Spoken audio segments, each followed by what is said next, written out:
Ayan. Ito ba yung bago nilabas? Pinamanso nyo na muna dito, ano?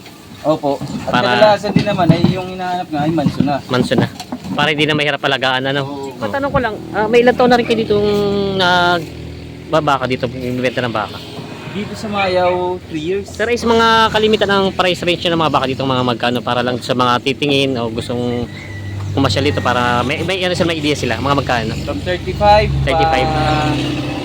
55. Magandang araw mga Talongs TV. Tayo po ay bumisita sa isang livestock dealer dito sa Barangay Mayo Parada ng Lucena City. At ito po, marami po silang dumating na mga baka dito, yung mga baka masbati, mga Brahman ang lahi. At tayo nagtanong ng ilang impormasyon, dalawang sa lahi ng mga baka nila at syempre sa mga presyo ng mga baka binibenta dito. Kaya samahan nyo ako sa ating video dito sa ating cattle dealer visit dito sa Lucena City. Kaya sama-sama tayo manood sa video natin sa atin.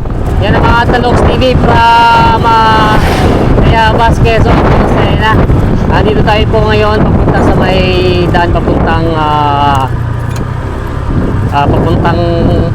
Dalahican Port. At may pupuntahan po tayong bakahan dito na galing Masbate kay Sir Astan. So, dito lang po yun sa may una-una nito. Yan, dito na tayo.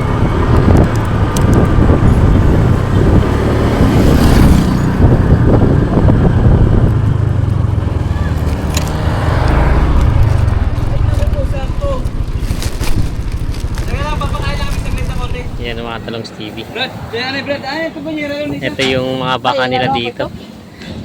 Dito po sa pinapakain. Anong barangay nga ito, Sir Ace? Mayaw Parada. Mayo Parada. Yung daan papunta galing dito sa Pagbilaw. Talipan to Dalahican. Dalahican. Talaw-talaw. Oo. Along the way lang siya. Ayan o. Ito yung daan. Kita niyo naman agad. Ito katapat ng Charlene Reception Hall.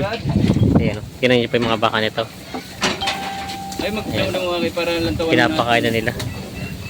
Ano tawag sa mga gatong edad na baka? Yearlings ba ito? Hindi.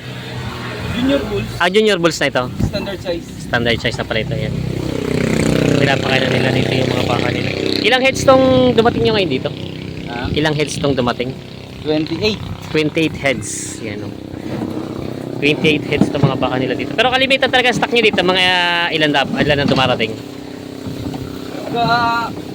Ay kadalasan mga 20. Depende sa demand eh. Depende sa dating ng mga pati sa bentahan ano. Opo. Oo. Ayan. Ito pala yung 28 heads daw ang nandito available nila. Ito naman ni Sir Ace mga ano na siya, mga manso na no. Oo, Mga manso na, mga manso na siya. Ang bait yan. May mga ano sila. Ayan. Ito ba yung bago nilabas? Pinamanso nyo na muna dito ano? Opo. At Para- kadalasan din naman ay yung hinahanap nga ay manso na. Manso na. Para hindi na mahirap alagaan ano. Oo. Mahirap din labas pagka hindi ko manso.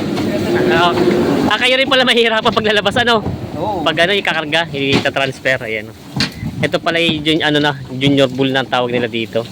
Kalimitan na nung lahibang mga baka sa Masbate. Brahman na. Brahman talaga po. Doon talaga ang original ng Brahman ano? Opo. Oo. Sa amin ay hindi man Oo. hindi papansinin doon yung may nahin ng klase. Talagang mga Brahman ang kinukuha talaga doon. Pinapaganda na yung mga breed doon. Oo. Brahman pala ang lahi ng mga baka nila itong ano. Pero ang size kalimitan ng mga dumarating mo dito, anong mga size? Hindi daw Ganitong mga size lang. Depende pagka malalaki. Meron din. Oo. Depende pala sa dating Pagka may na order. kukuha o kaya may order ng malaki na labas din. Ayan. Ito yung mga baka nila, kasalukoy pinapakain nila. Yung pala pwede rin pala yung malalaki na talagang papatining na, no? Ayan. Ito po yung mga baka nila, Sir Ace dito. Ito daw ay 28 heads ang nandito ngayon na mga baka. Ayan, pinapakain na nila. Mga manso naman na siya, tinan mo, mabait na sila. Mabait na mga pagkabaka. Ito pala lahat yung manso na, ano? Oo. Mga manso na pala to, yan, no? Kuha ito makikunti na ano to. Ang ganda naman at mga... Ito yung wala pa mga isang taon? Ito dito. Ito, wala pa. Yearlings yan. Ito yearlings ang tawag nila. Wala pa isang taon ng edad. Dito na pa yung tawag lang yearlings. Wala pa isang taon ng edad ng mga baka. Yung ito naman palang malalaki na ito, tinatawag lang bull. Ito, junior bulls na ito. Yung dito naman ay tinatawag na balagbagin. Maliit lang sa balagbagin. Oo. Maliit lang sa balagbagin ito. Yung dito, yung tawag sa inyo yung Oo, dito. balagbagin ang tawag nila. Yung may isang taon na, no? Oo. Ito yung may isang taon na palang edad. Yan. Maganda mga baka nila dito, nila Sir Ace. Ayan. Sir Ace, matanong ko lang, may ilang taon na rin kayo ditong baka dito, binibenta ng baka? Dito sa Mayaw, 3 years. Matagal na rin. Oo. Matagal na rin pala. May Sa 3 years na. Sabagay. Dati sa auction din naman baga. Nagdadala rin pa kayo sa auction. Kumbaga, pag yung mga mamimili, dito na lang sila pumupunta. Hindi na siya dinadala sa auction, ano? Dito na lang. Opo, halos dito mag-uusap. Tapos sa auction din naman kukuha ng magta-transfer. Yung transfer ng dokumento. Yun pala ang ano. Yan. Ito pala yung mga baka nila, Sir Ace.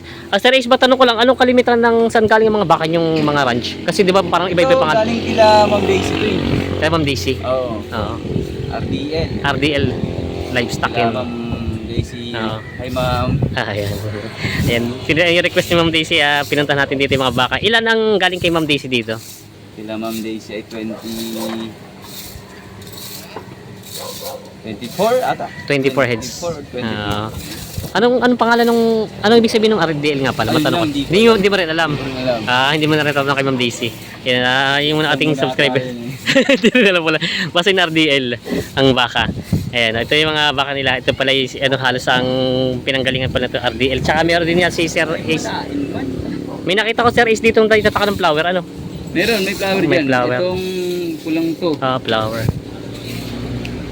Apat yan. Apat ng flower pala dito na baka. Ito'y bawas naman na. Gawa ng napilian na rin ng malalaki. Oo. Kumbagay marami na rin pala. Ang nakuha ko muna ay malalaki na pala ang ano, Oo. na benta nyo agad. Eh, mas mabenta nga rin kasi malalaki nga. Gusto nung iba parang mabilis ano, mabilis ang pag-aalaga. Medyo matagal-tagal din talaga pag Oo. malit pa. Mm. Taon din yung aantayin bago makabenta. Ay pala isa yung flower. Ito pala isang flower. Oh. Yun, may ano siya sa likod. Ayun. Yan, tatak ng flower. Ayan. Ito yung mga baka ni Sir Ace na pambenta dito. Yung ano pala po? Yan.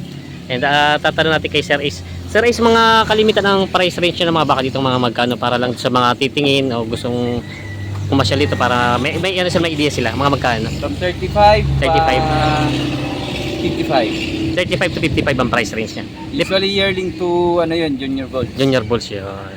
At least may idea yung mga manood natin kasi kumbaga syempre papasyal sila ito. Sigurado magtitingin sila ng mga baka dito at kita nyo naman to mga Brahman talagang lahi ng mga baka ito. Yan po yung pala yung price range. 35 to 55 ang price range ng mga baka ni Sir Ace dito. Ayan. Ito yung isa upit. Nasa labas na. Eh, manso na yan. Puro manso na yung mga baka. Puro manso na talaga siya. Ayan. Kasi kalimitan sa Parada ng Garcia, ng ano sila, pag sinabi masbate, medyo naiwas eh. Oo. Maganda naman talaga dito. Dito naman, halos mababait yung mga baka ko dito at sadyang minamanso ko muna bago i-benta. Ilang linggo nyo na napapamaamoy mga ganito papamanso? 2 araw, 3. Kaya naman. Paano? Kasi siyempre, mag-ano rin kung paano. Secret to.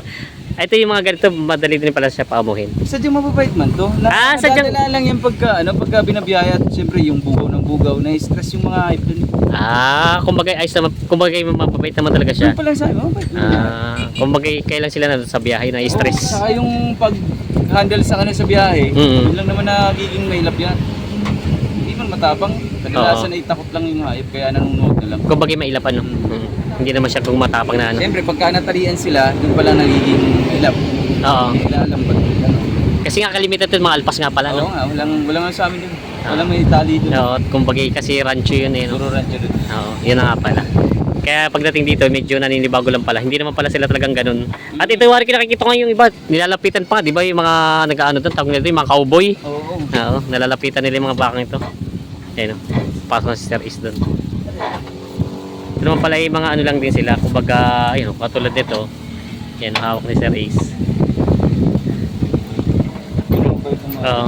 Naninibago lang sila pala sa pinanggalingan ano kasi mapupunta sa ibang lugar. So pag natatalian talaga usually. Oo. Pag natatalian na sila. Ayan. Yung pinapakain na nila dito. Ito bali 28 heads daw yung kanila dito na bawasan na lang din. Ayan. Bago naman pala nila ilabas yung mga baka nila dito, minamanso na rin nila para kumbaga hindi na mahirapan yung pag mahirapan dito kasi sila sa paglalabas, pa-transfer ng mga baka, kaya yun. Mababait naman na siya. Kita niyo naman, pag ganito kasi pag hindi siya, talagang hindi mahawakan ng mga baka. Hindi mo lalapitan. Oo. Yan, mga manso naman Yan, hinawakan natin lahat kita niyo naman. Yan, mga manso naman ito bago raw ilabas sila dito. Ilang araw lang din pala yung ganito mga baka. Kumbaga hindi lang sila sanay talaga sa yung mga transportation yung pag-aano sa mga baka. Yan. Mabait naman pala lahat. Yan.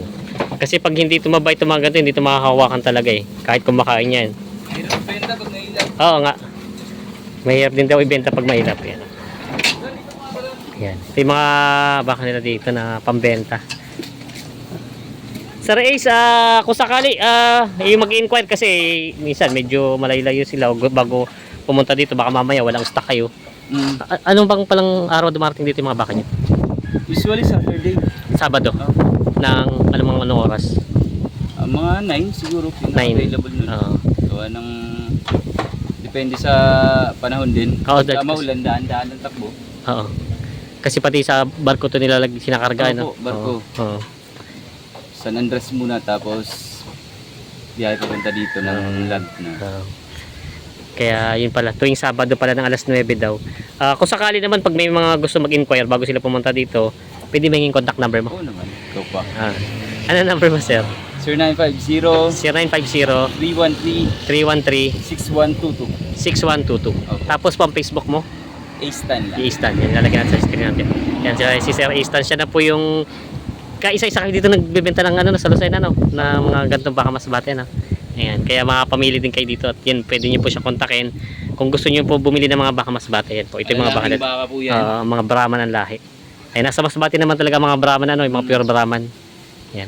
Sir A-Stan, maraming salamat. Thank you, boss. Yeah. Salong. Kapit ulit.